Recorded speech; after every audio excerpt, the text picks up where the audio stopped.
Welcome to Deprogramming with your host, Teri Lynn, the show that explores mind control tactics used for millennia to shape our thoughts and beliefs.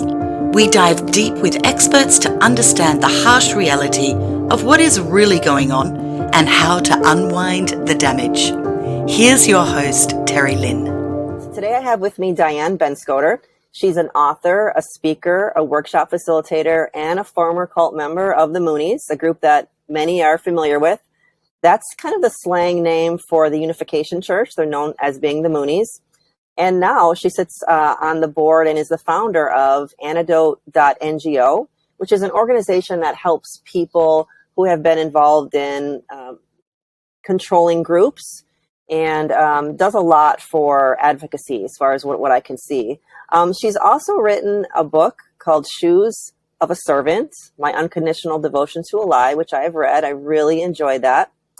And you also started, set up a website, and I understand it's been a few years on that one, but just equally as enjoyable and important, called ownyourbrain.org. And that is exposing the how, when, where, and why we can be manipulated. So you have a very interesting history, and one that I, unfortunately, can really identify with a lot of your story before, during, and after your experiences in that religious group is really what it was. And I wanted to have you on this first episode, the premiere episode, because of the experiences that we share. You're someone that I can identify with, and this whole subject of psychological manipulation, you come from a background where I experienced myself, and I felt like we could really have a connection there and camaraderie. Also, you talk about the science of it, and I thought that was really important to bring forward right at the beginning, especially the science of what happens to our brains, why this happens. There's reasons why, there's patterns, and if you've looked at those too. And also, you're involved with advocacy for those that have had these experiences, and they just don't involve religious cults or religious groups, as we'll talk about. But you're also prevention. You're into the prevention with your workshops, I would imagine, and just some of the. And I would consider you a teacher. When you can facilitate workshops and you're a speaker, you are in that teaching kind of your profession, and that genre there. So you see mental manipulation as, I thought this was very critical, the most dangerous and powerful tool today that is used to manipulate. And we're going to touch on that and many other things. So I just wanted to welcome you to the show, Diane. Thank you so much for being here with me. Thanks for having me, and thanks for doing this important work that you're doing. You are very welcome. So I wanted to lay some groundwork in this first episode, and I really wanted to have you on the show for this first one, and I really appreciate your acceptance of the invitation.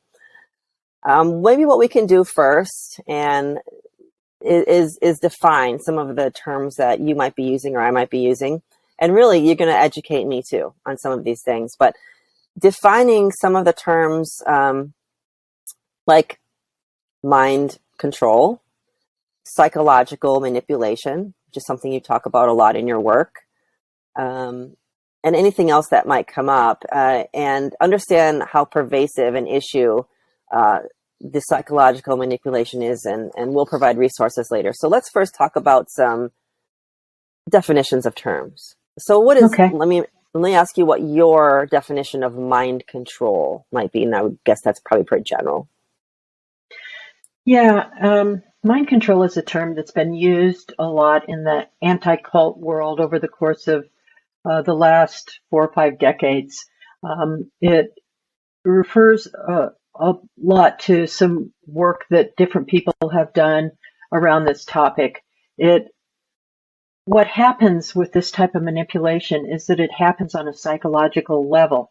And so I tend to use the term psychological manipulation more than mind control, because I think it gets more to the heart of the matter.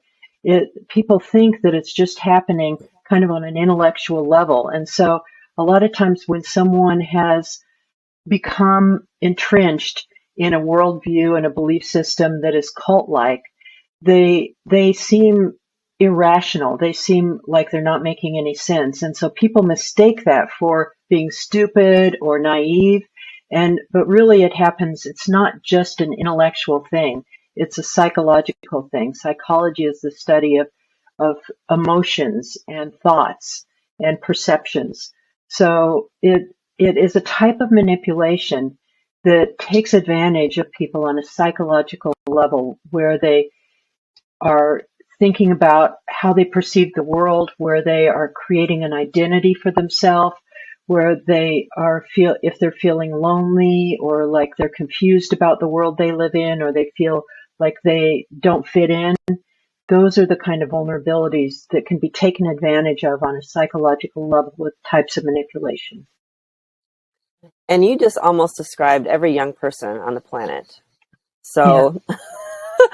I would guess that this is the biggest population that has the most vulnerability, let's say.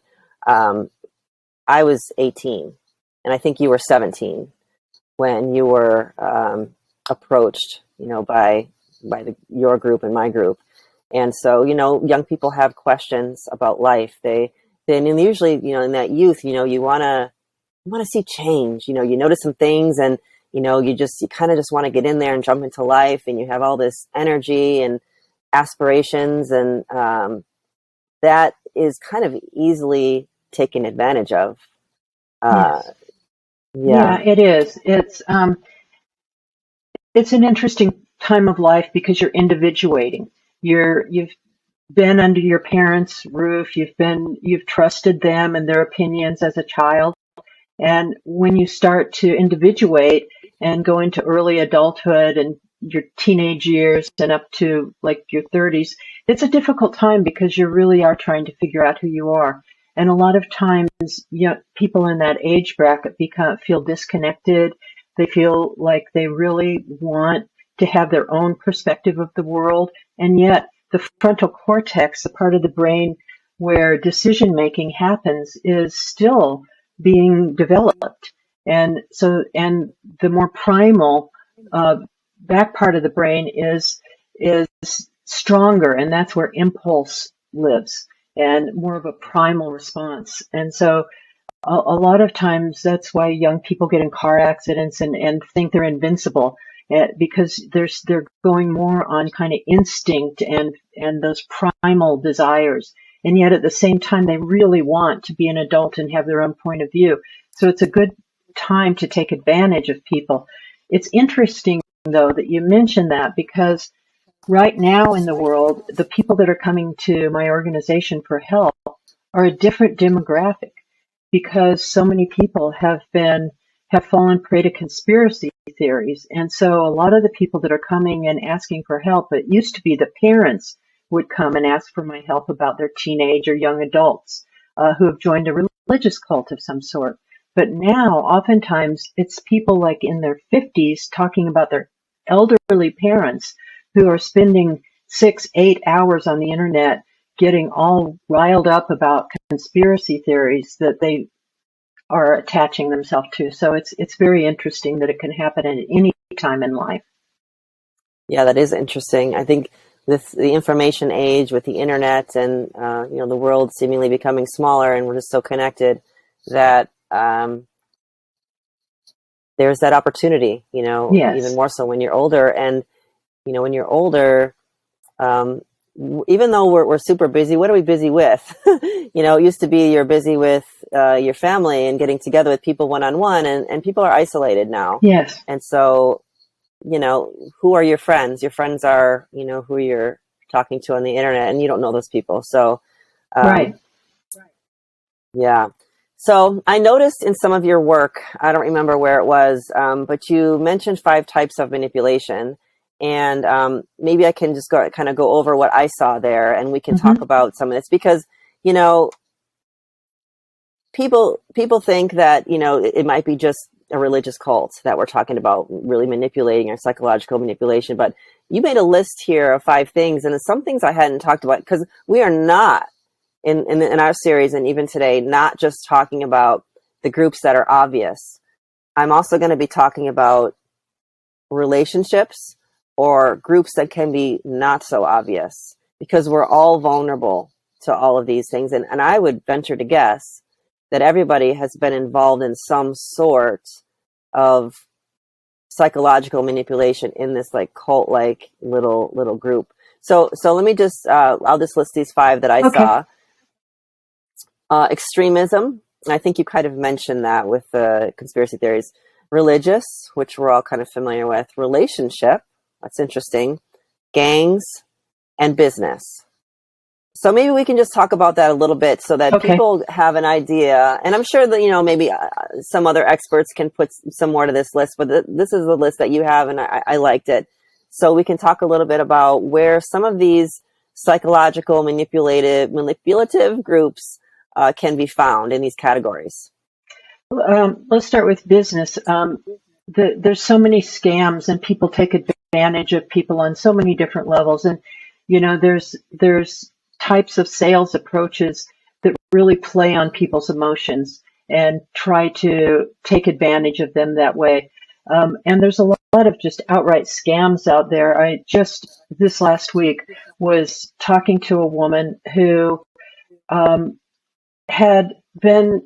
she was on Twitter. She's in her 70s. She's on Twitter, and Keanu Reeves supposedly started following her, and they started talking, and she really started to believe that Keanu Reeves was in love with her, and that she would need to send money in to them because of his agent, and they couldn't meet until she sent this money to protect him because he was under contract. And she was absolutely convinced and ready to leave her husband. She just really got caught up in this, and it was an absolute scam. And I talked to her for hours and finally got her, while I was talking to her, to block this guy. And I looked online, there's many people all over the world who are falling for this particular scam. And these things are prevalent. There's so many ways that people get scammed out of money. So that's one. That's the business one. And religious manipulation happens so often because it's such a powerful tool.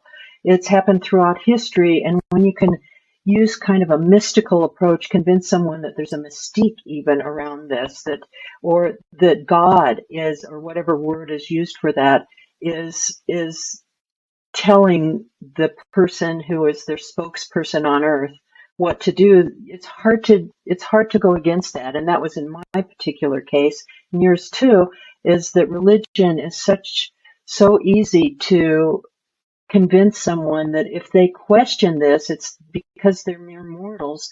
They're making a huge mistake, and they just need to follow obediently and never question. And so it's religion is a powerful tool.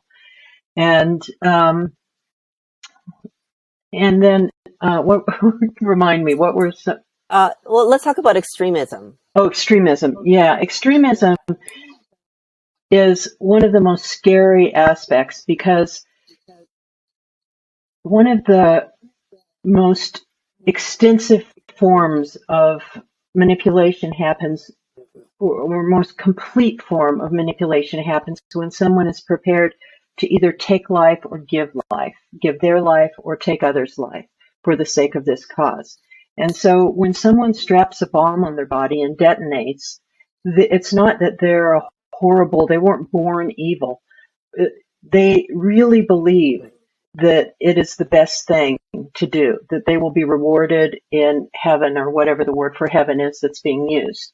And so extremism is a way to weaponize people, to make them believe that they should be willing to give their life for this cause, and then to take advantage of that by actually coercing them or convincing them that it might be better if the other weren't on this planet. That's how the Holocaust happened. And so within all of these extreme types of manipulation, like cults and extremism and gangs, those are areas where us and them is prevalent. There's a them and there's an us. And we are the ones who you get to feel self-righteous. You get to feel like you're part of God's soldiers. You get to feel like you are extraordinary and that you will go down in history as being a hero.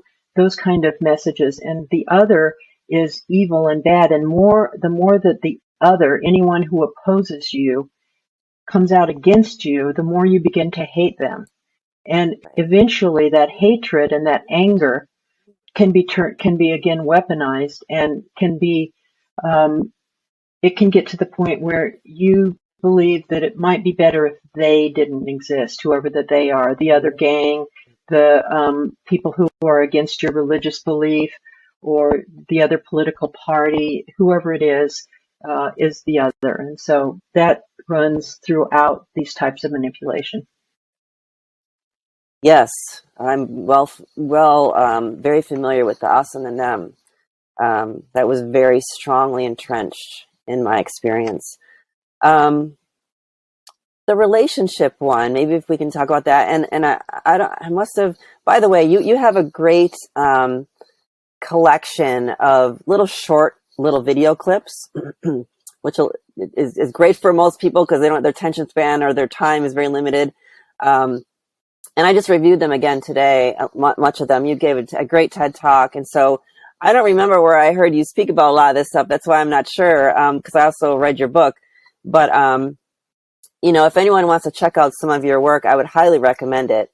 Those two websites to start with that I gave, and we'll give it out later, and also in the show notes, are a great place. So, but you did talk about somewhere relationship kind of controlling, and I don't remember what you said, so maybe you can speak to that a little bit too.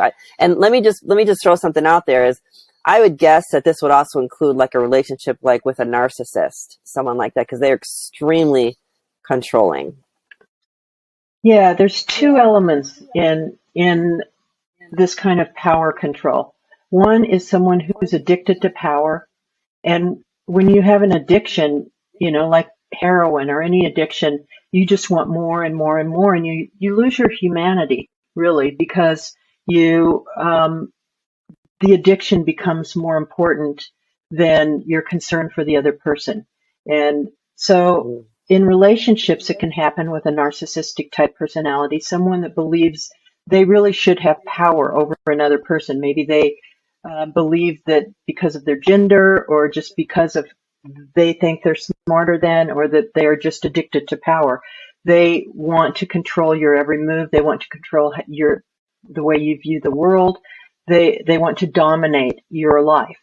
And so one thing I have found in working with mental health professionals who help people is that oftentimes people who deal a lot with relationship abuse, domestic violence, therapists who work in that field have most of what they need to help someone who's leaving a cult or other type of manipulative situation, because they're dealing with the same types of control issues.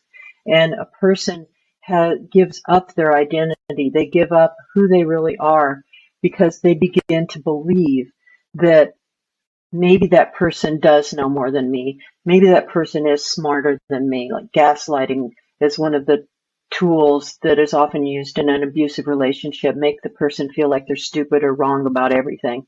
And so eventually you start to believe that. You start to actually internalize that belief system, and your self-esteem is really harmed by that, and you give up all of your power to the other person or to the organization or to the belief system.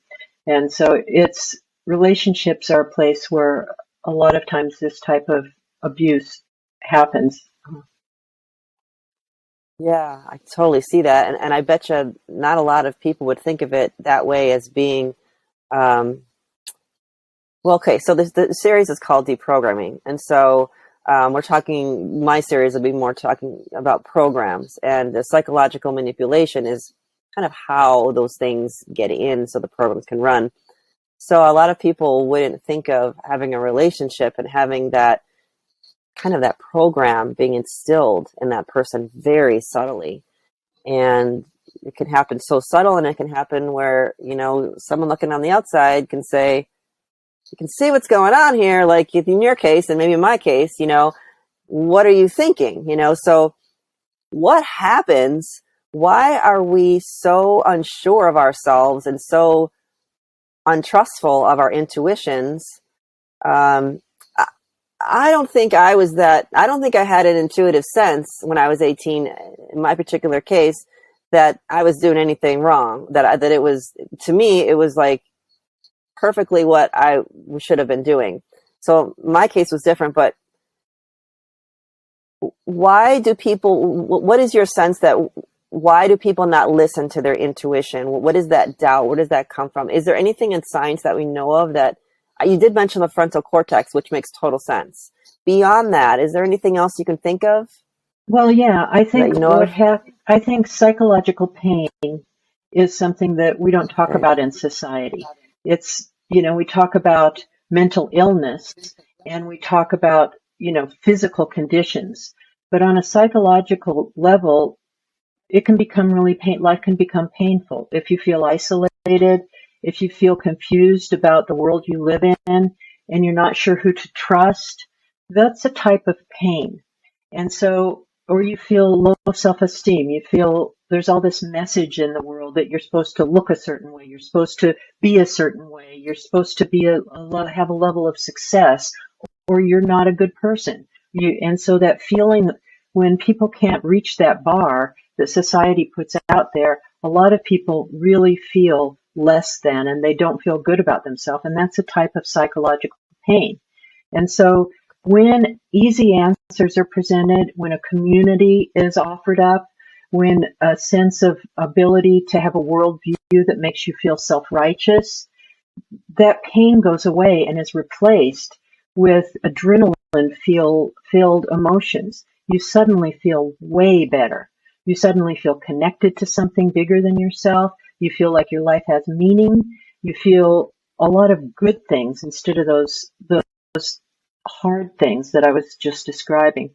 And so that's why it happens, is that people feel better. That's really what it boils down to. And then when those control factors are constantly being used to keep the person controlled, because if you want power, it's pretty powerful to control other human beings and to control their worldview and their decision-making processes.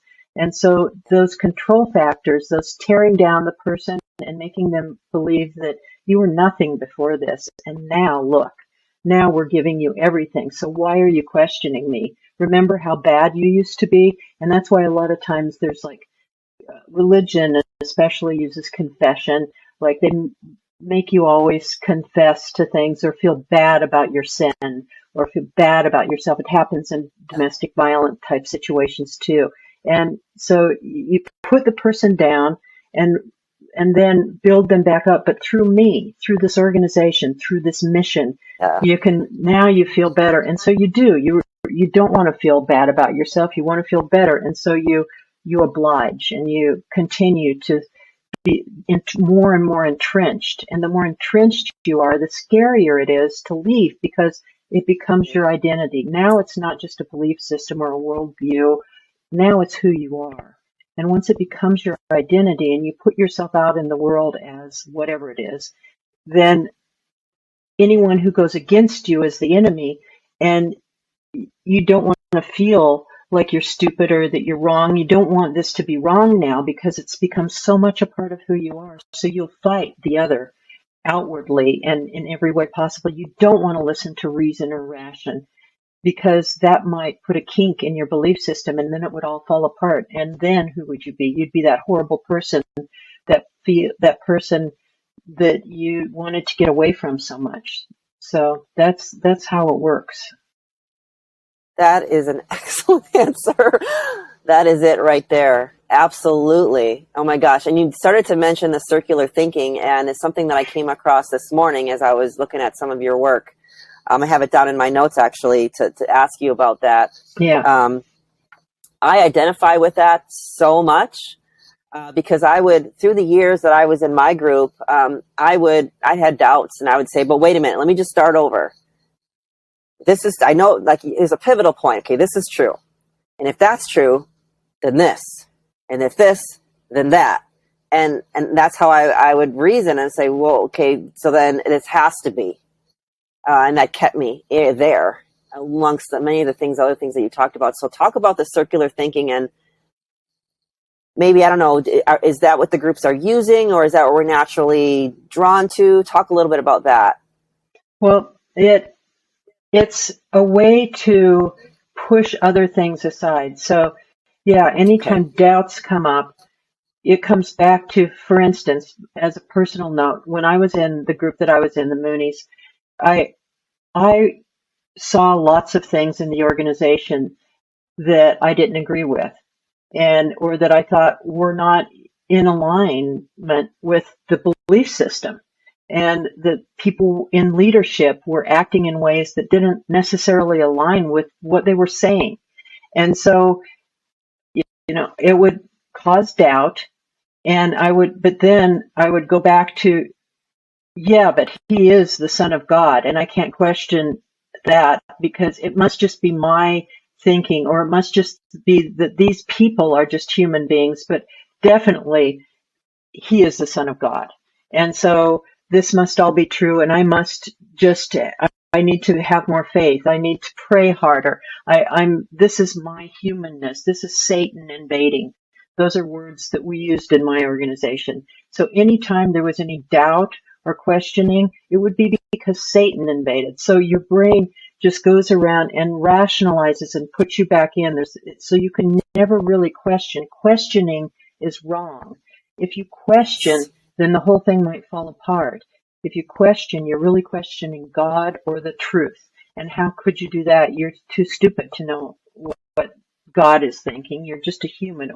Or like in some of the cults, like, I don't know if you know about Nexium, Keith Raniere, he was, all these women were getting branded with his initials, and there were a lot of movie star types. He's in prison now for racketeering.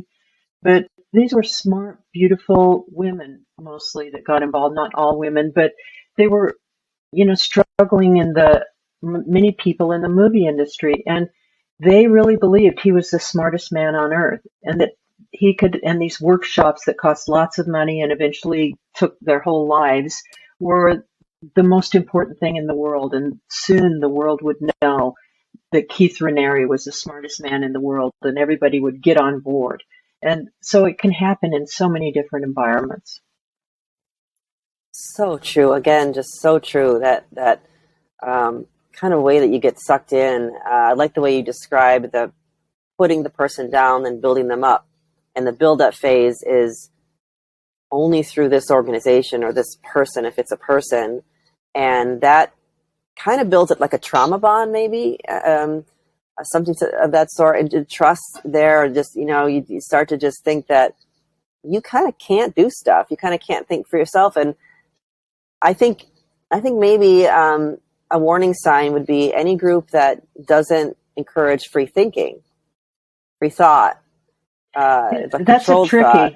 That's a tricky one, though, because they will say that they do. Oh, right. Yeah, I agree with that. I totally agree with that. Yeah. And so, a lot of the people that are buying into the conspiracy theories and becoming really radicalized with the things they're reading will say that they're doing research. But especially with the onset of technology and how algorithms push information towards people, they're being fed the same information, and they think they're doing research and that it's valid, but what's being pushed at that is just more and more of the same. So they're not really doing research, but they think they are. And so it's really a challenge. I think, though, one of the trademarks about it that is, I think, probably more what you're talking about really is that you give up yourself. What you trade, you trade your identity. You give up your identity to be part of this, thing that's happening that makes you feel powerful. And that's why it's an identity crisis when you leave. And so when it's asking you to believe completely, to take on this worldview and to believe that there's this evil them out there and that the only truth is within this organization. So anything that makes it such that it's not okay really to question this organization, the belief system. You may think you're doing research, but it's all just to prove that this is true. you don't want it to not be true because of the identity crisis you'll have to go through. That is key, and that is big. And I went through that at age 48. And I was like, oh my gosh, I don't know what I believe. I don't know who I am. I have been dictated to for 30 years. And, starting at still where my frontal cortex was not fully developed. And thankfully, I was old enough to where I had some skill sets, but I totally identify with that feeling of who am I and the lack of identity there. And with the group, there's something I just forgot I was going to mention, but with the group, taking all the identity. So for me, I wanted to do the right thing. And that's the other thing that a lot of these groups lead with, is that this is the right thing to do. I wasn't necessarily cut out to be in a group that was conservative. Trust me. I in fact, being in that group probably saved me a world of hurt, to be honest with you, so it's kind of the lesser of two evils. I know for what me. you're talking about. I know. When I read your book, I was like, oh yeah, I know. So I am grateful. I try to be grateful for what it did provide, for me, because, honestly, if any group didn't have some truth in it and some good things in it, That's nobody right. would go to it. Right. So I took those things away. But for me, I just wanted to do the right thing. It wasn't about, I forget what some of the other things you just mentioned earlier, but it really wasn't about that for me. To me, it was, okay, I'm going to do the right thing, and I'm going to, lead my body as a slave and pummel it, and do the right thing. And any day now, it's going to be, this hard part's going to be over and the rewards are coming. That was the kind of the mantra. And, a decade went by and I'm like, and then 2 decades went by and I was like, yeah, I'm not feeling this anymore, but then cognitive dissonance was something that I had to grapple with. And I think is real big with a lot of people. Then well, there was the other issue too, is I have family that's still in the group, but, cognitive dissonance will keep you in a group for a very long time, or if not your whole life. Yeah. And there's some very smart, intelligent people that are still in these groups. And I'm just like, can't you see it? And that's when I learned about how strong cognitive dissonance is. So let's talk about that a little bit and what you know about that and what you've experienced. Well, the thing is, it's cognitive dissonance is when your reality doesn't jive with the rest of the world, basically. And so, for instance, I kind of walked out of the group, but I was still completely committed to, I still believe Sun Myung-min was the second coming of Christ and that I was a disciple. I just thought that I could maybe serve God better if I just got some education. And so they finally, because I was kind of becoming a rebel in the group, let me go to school, but I was still a total believer. And living in the world, trying to be in a school environment was so difficult for me because my belief system, what I believed about the world, didn't jive with reality. And so it feels so uncomfortable to live in a world that doesn't go along with your worldview that you jump back into where it's more comfortable, because now there's not that feeling of disconnection, that feeling that I don't belong here. This isn't right. And so it's really hard to have that kind of dissidence. It's a really very uncomfortable place to be. And so we just normally would go look for something that's more comfortable. Yeah. People want to be as comfortable as possible because, it's hard to walk around in this world and have all these feelings and these disconnects. And I went through a few years and I just walked away myself. I wasn't, nobody helped me necessarily. I just knew at that point. But I had the same experience where I just thought I couldn't do it. I still thought it was true, that we called it the truth. I just thought I was bad and I couldn't do it. And I just gave up. I said, fine, I can't do it. Whatever happens, happens. And then I realized a couple years later that, oh my gosh, it's actually not true. So, well, one thing I wanted to speak to is that the thing that you, like I say, you trade in your identity for this. You give up your identity to become part of this. And when you leave, you have to grapple with complexity. It actually feels better to be in a controlling group on one level because you don't have to grapple with complexity. The world is black and white. You don't have to think hard about anything. You just have to follow. You just have to be obedient. You just have to wear the right clothes, listen to the right music, everything has to be within the context of this worldview and this belief system and this group. And so as long as you do that, you almost, it's almost like you revert back to a child.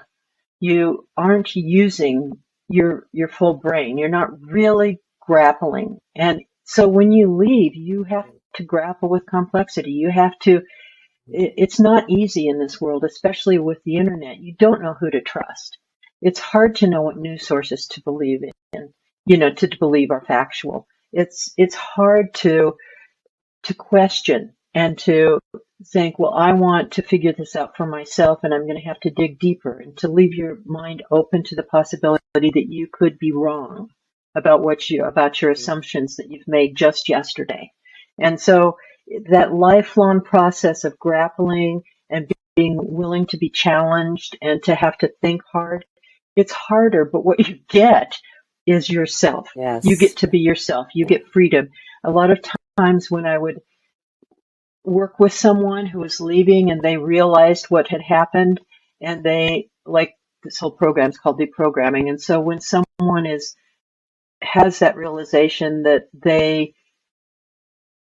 this can't be true, this whole thing was a lie, and they decide they want to leave, there's a sense of amazing freedom that a person gets to feel. It's like this, it's a crisis, it's an identity crisis, and it's a horrible feeling on one level, but then there's this incredible freedom. I actually get to be myself now. I get to decide what I believe. I get to be my own person. And once you go through that process of having that taken away from you, and you understand how it happened and why it happened, that is something you can hold and cherish and be proud of for the rest of your life. There may be times you'll still struggle with all kinds of things, but that sense of self, that you have the freedom to be who you are, is something that most likely won't be taken away from you again, not in that way. I totally agree.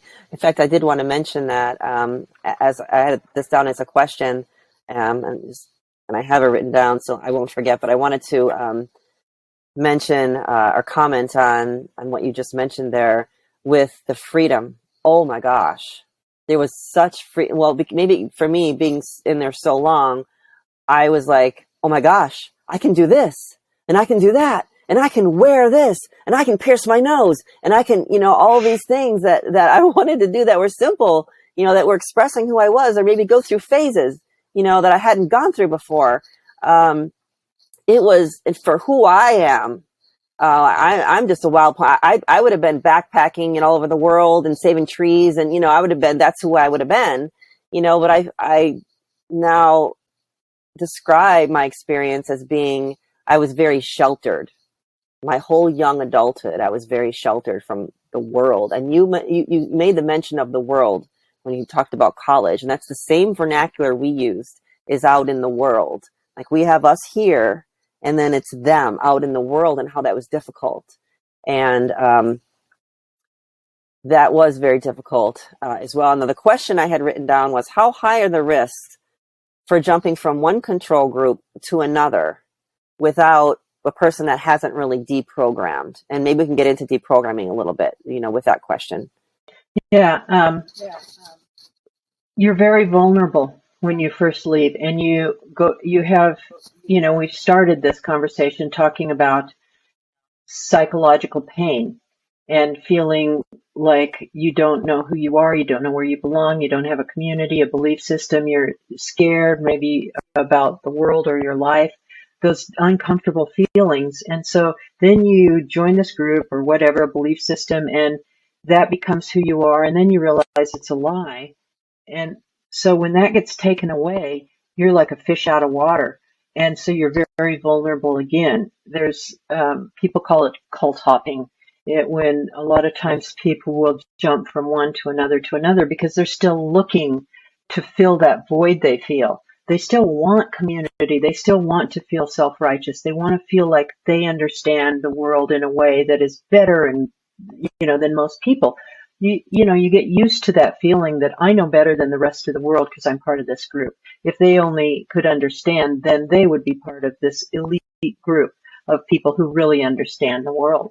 And so when that gets taken away, you feel kind of like alone, and you don't know who you are. So you're very vulnerable. And so that's why one of the most important things you can do is rebuild that internal structure for yourself about who you are. And that takes sometimes years of counseling or years of work to really feel strongly about who you are and to start to trust yourself and your ability to do that grappling with a complex world and to really look hard instead of just making assumptions, and to not grab the first thing that makes you feel better, but to trust more that you will find what's best for you. You just need to do the work, that kind of thing. So it's a process. The healing process does take time, and you are very vulnerable when you first leave to being taken advantage of again, unless you really understand what happened to you, and so you really understand it. And so that's why it's so important and why I focus so much on psychological manipulation. And it's okay, I'd like to talk a little bit about the nonprofit and what we're doing and why. Yes, please. So because of the process of being in a cult, being deprogrammed, being a deprogrammer, speaking about it so much, being an educator about it, and I started to see that this isn't just religious cults. This happens throughout all kinds of demographics and could happen to anyone in a lot of different situations, like we talked about earlier. And so that's when I did the Own Your Brain thing. I started talking to former members of a whole variety of different types of groups and such. But then a lot of colleagues and people began to speak with me about starting a nonprofit, because I started to realize that this is a public health issue. And by public health issue, think about tobacco, for instance. That there was a public health approach to tobacco and much education, and people began to understand that tobacco causes cancer. That was because of a public health approach. And so I really feel that we need a public health approach to psychological manipulation. And so in a public health approach, there's pillars. And one of the pillars is research and policy kind of things. For instance, maybe Facebook should have some kind of guardrails around it and have transparency about how they push information at people. Those are kind of policy-driven things that recognizes the harm of psychological manipulation, and policies are created for that. And then there's direct services, like helping people that have been directly affected. And so my organization, we have hundreds of people that have been coming in saying that they have a loved one who's been radicalized. So we're creating workshops for those loved ones so that they can have more effective conversations and they understand what happened. They don't just think their loved one is stupid and got pulled into this stupid conspiracy theory. They understand what psychological manipulation is now, and they can have more empathy, and they can be kinder, and they can have more effective conversations, and they can help them understand that they've been lied to and taken advantage of. So that's the direct services part. And then people who are leaving need support groups. Sometimes people need help figuring out what to put on their resume. When I came out of being in a cult for 5 years, what was I going to put on my resume? I was in a cult, you know? I mean, people need a lot of support when they're putting their life back together, especially if they've been in for a long and extended period of time and they've been really harmed by it. So creating services for people in this arena is really important. And then in the middle is a huge section, and that's education, to help people understand in a language that they can identify with and at a level that they can identify with what this is and how they can be more resilient against it and learn to recognize when someone's trying to take advantage of them on a psychological level. And so that those people who are trying to do this, authoritarian leaders, cult leaders, abusers, won't have as much power because people will be able to identify them sooner and will recognize the trickery behind it. That is very insightful. Thank you so much for that explanation. It makes so much sense. And, you know, maybe we can close out with talking about how people can recognize these things in them. We've talked about it a little bit, but let's just like encapsulate it for the audience, because, you know, we are talking about some obvious groups and some not so obvious groups. So let's dive into just a little bit of surface on how people can recognize this in themselves, and then what do they do? How do they get help? Maybe you can talk about your organization with that as well. Yeah. Usually the people who come for help are loved ones. That's usually the door in. It's almost always someone who sees a drastic change in a person that they care about, and they are really worried about it.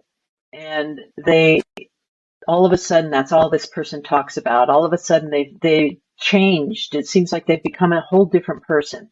So those are some of the red flags that somebody that you love and care about it has maybe fallen prey to this, and that it's time to educate yourself about what psychological manipulation is and to try to prepare for those difficult conversations that you might have with them about the possibility they've been lied to, and really get your heart and soul into the right place so that you're not judging them, but you have empathy toward them and understand that they're being taken advantage of. For yourself, if it looks too good to be true, if it seems like all of a sudden I feel so much better, there's a good chance, and especially if one of the hallmarks that you can really watch for is when there's an us versus them mentality that's being pushed at you. Yeah.